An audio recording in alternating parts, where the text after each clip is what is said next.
में आसक्ति नहीं हो, कर्म करते रहो। गुरुदेव कहा करते थे, वेद का उदाहरण दिया करते थे, कुर्वन्नेवे कर्माणि जिजीविषेत् शतकुं समा एवं त्वयि नन्यते त्वस्ति न कर्म लिप्यते नरे। तो बोला जी ठीक है, हाँ याद दिलाते रहना भैया। तो भगवान ने कहा कि वेद भगवान ने कहा कि मनुष्य को कर्म करते ही रहना चाहिए।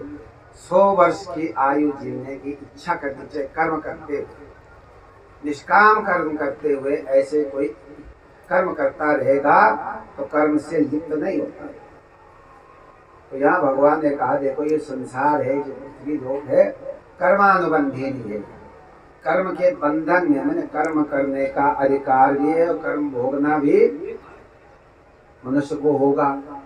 वैसे तो और जितनी योनियां हैं वो सब कर्म योनि तो है ही, वहाँ नया कर्म करने का कोई अधिकार नहीं है, केवल मनुष्य के लिए। बाकी तो भोग योनियां हैं, कुछ जो है कर्म है जिनका फल मिल जाएगा हमें।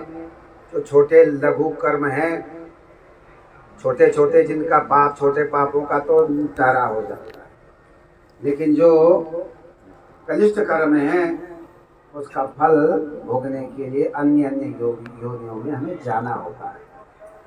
तो इसलिए मनुष्य को सावधान होकर के इस जीवन के रहस्य को समझना चाहिए।